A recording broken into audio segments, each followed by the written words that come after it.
Assalamualaikum warahmatullahi wabarakatuh. Perkenalkan, nama saya Zulkarnain Harun dengan NPM 610112122. Di sini saya mengambil judul tugas dengan judul struktur dan fungsi dasar komputer.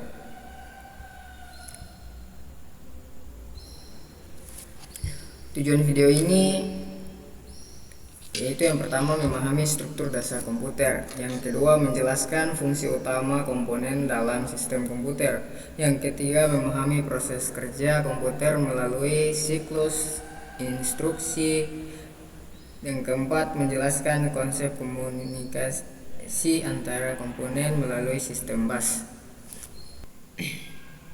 Struktur dasar komputer. Komponen utama komputer terdiri dari perangkat keras atau hardware yang sering berinteraksi untuk menjalankan sistem dan aplikasi. Berikut adalah komponen utama komputer.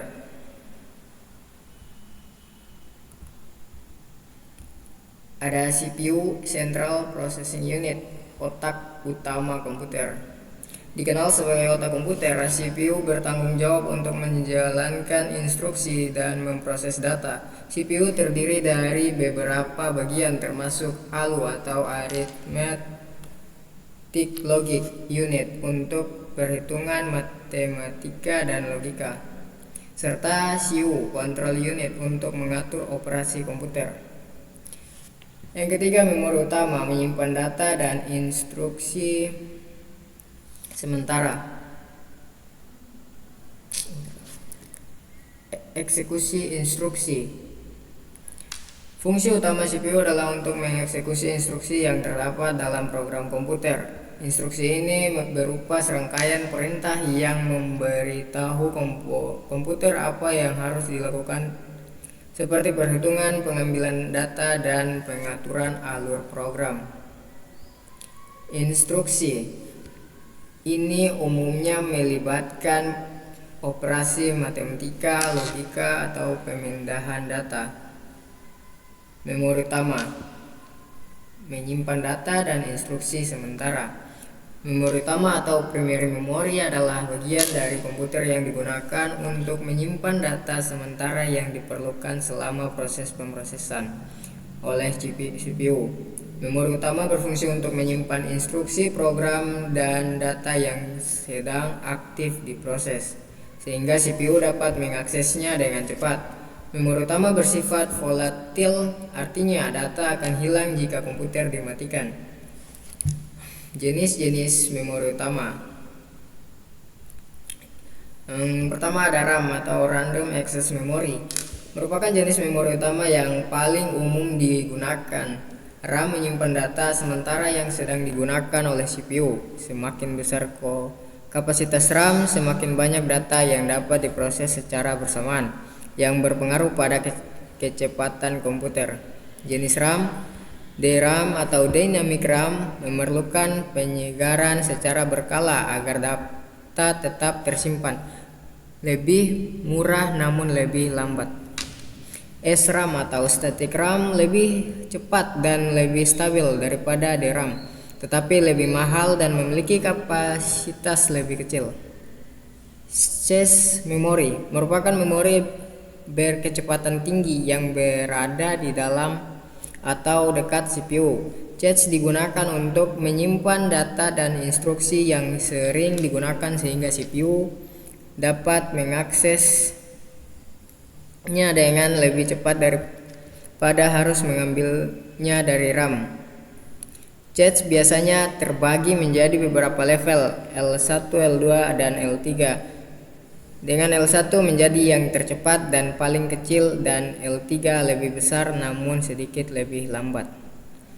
Fungsi memori utama. Penyimpanan sementara, menyimpan data yang sedang diproses atau digunakan oleh program yang sedang berjalan.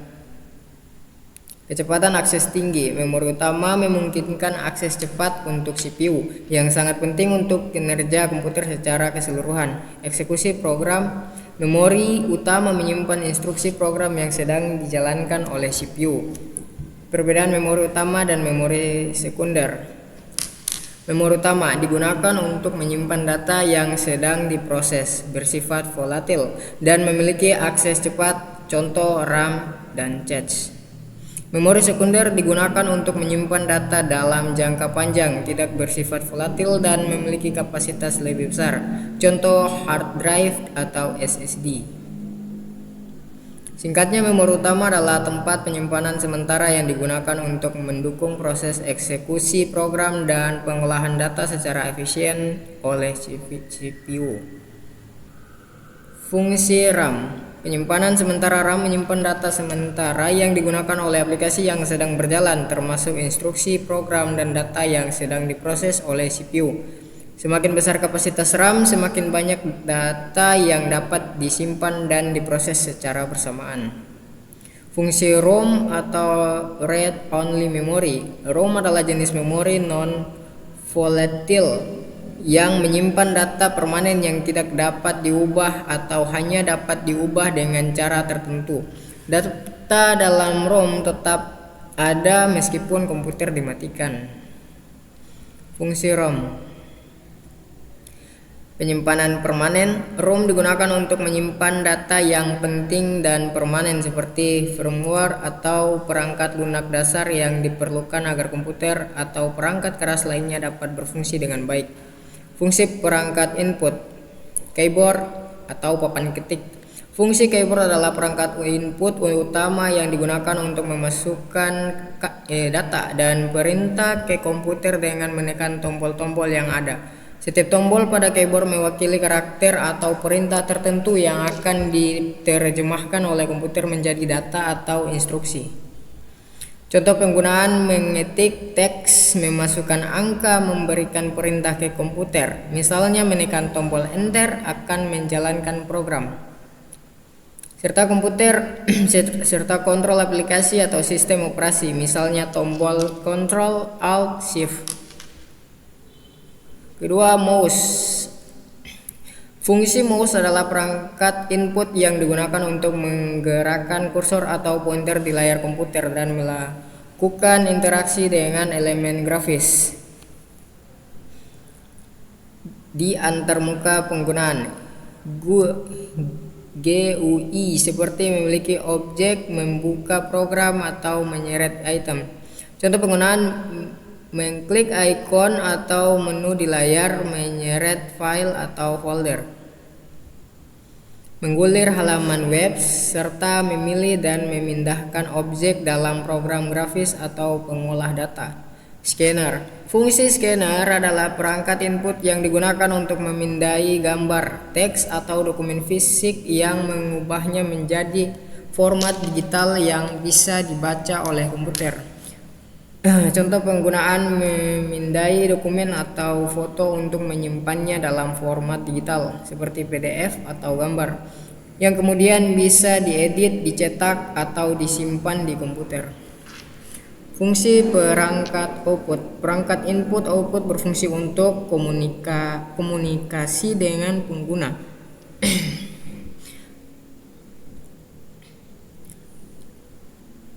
Fungsi perangkat output. Yang pertama ada monitor. Fungsi monitor adalah perangkat output utama yang digunakan untuk menampilkan data dalam bentuk visual, baik itu teks, gambar, video, atau grafis. Monitor bekerja dengan menampilkan informasi yang diproses oleh komputer dalam bentuk antarmuka grafis. Contoh penggunaan: menampilkan antarmuka pengguna GUI, program yang sedang dijalankan, gambar, video, dokumen, dan berbagai macam informasi lainnya kepada pengguna. Yang kedua ada printer. Fungsi printer adalah perangkat output yang digunakan untuk menghasilkan salinan fisik dari dokumen atau gambar yang ada di komputer. Printer mengubah data digital menjadi informasi. Mengubah data menjadi informasi yang dapat dilihat dan dibaca dalam bentuk cetakan di kertas. Contoh penggunaan: mencetak dokumen teks, gambar, foto, dan laporan. Printer sering digunakan untuk mencetak dokumen kerja, foto pribadi, atau materi promosi. Yang ketiga ada speaker. Fungsi speaker adalah perangkat output yang mengubah sinyal digital atau analog menjadi suara yang bisa didengar oleh pengguna. Speaker digunakan untuk memutar suara dari berbagai sumber seperti musik, video, game, atau suara sistem. Contoh penggunaan: memutar musik atau video, memberikan suara peringatan, atau mengeluarkan suara dari aplikasi seperti konferensi video atau permainan komputer. Ringkasan fungsi perangkat output dan input. Perangkat input fungsi.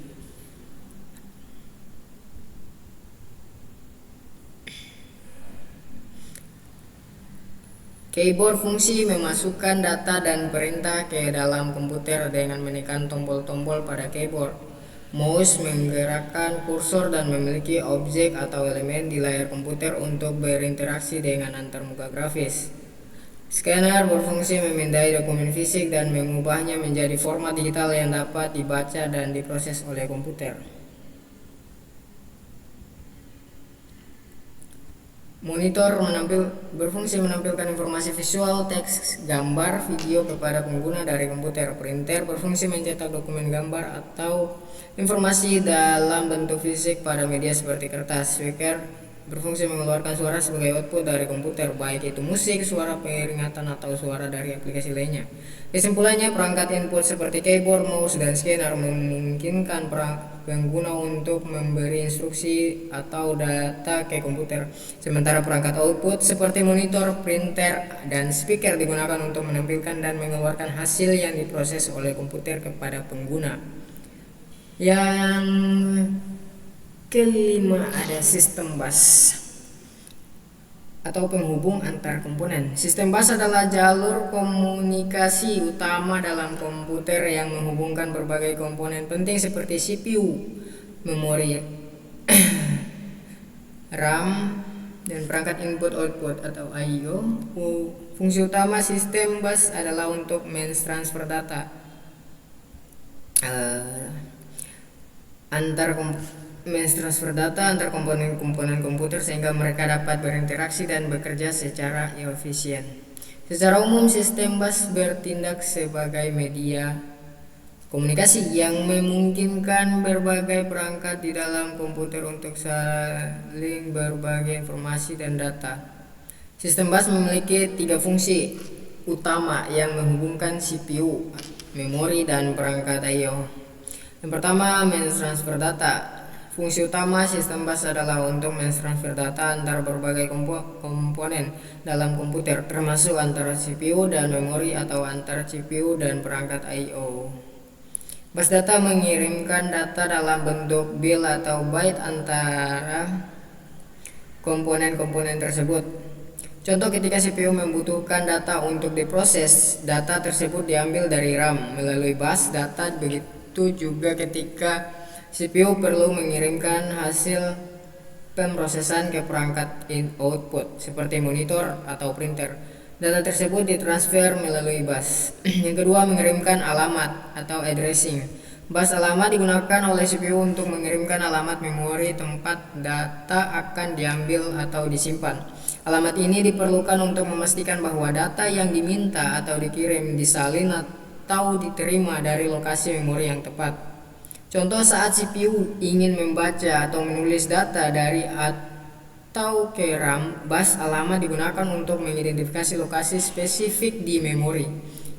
Yang ketiga, memberikan sinyal kontrol. Bus kontrol mengirimkan sinyal kontrol untuk mengatur dan mengkoordinasikan operasi antar komponen-komponen komputer. Bus kontrol mengatur apakah CPU sedang membaca atau menulis data ke memori atau perangkat I/O, dan memastikan bahwa setiap komponen mengetahui kapan harus melakukan operasi tertentu. Contoh, ketika CPU mengirimkan perintah untuk membaca data dari memori, sinyal kontrol memastikan bahwa operasi baca dilakukan dengan benar. Sinyal ini juga digunakan untuk mengatur apakah data harus dikirim ke perangkat output atau disalin ke memori. Fungsi dasar komponen komputer ada CPU, mengontrol semua aktivitas komputer, membaca dan menjalankan instruksi dari memori. Memori utama ada RAM, menyimpan data sementara yang sedang diproses, sedangkan ROM menyimpan data permanen seperti firmware. Fungsi dasar komponen komputer, perangkat input dan output. Input ada keyboard, mouse, scanner. Output ada monitor, printer, speaker. Ada sistem bus media komunikasi antara CPU, memori, dan I/O. Fungsi utama sistem komputer pemrosesan data dilakukan oleh CPU melalui ALU (Arithmetic Logic Unit). Yang kedua, penyimpanan data. Data disimpan sementara di RAM atau secara permanen di HDD atau SSD. Yang ketiga, komunikasi data melibatkan transfer data antar komponen melalui bus. Pengendalian proses. CPU mengontrol alur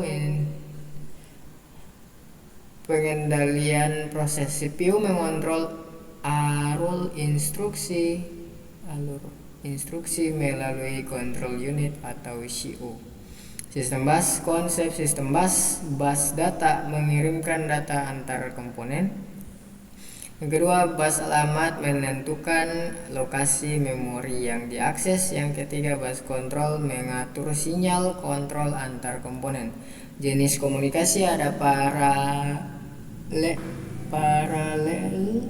fast serial. Yang kedua ada contoh USB atau data.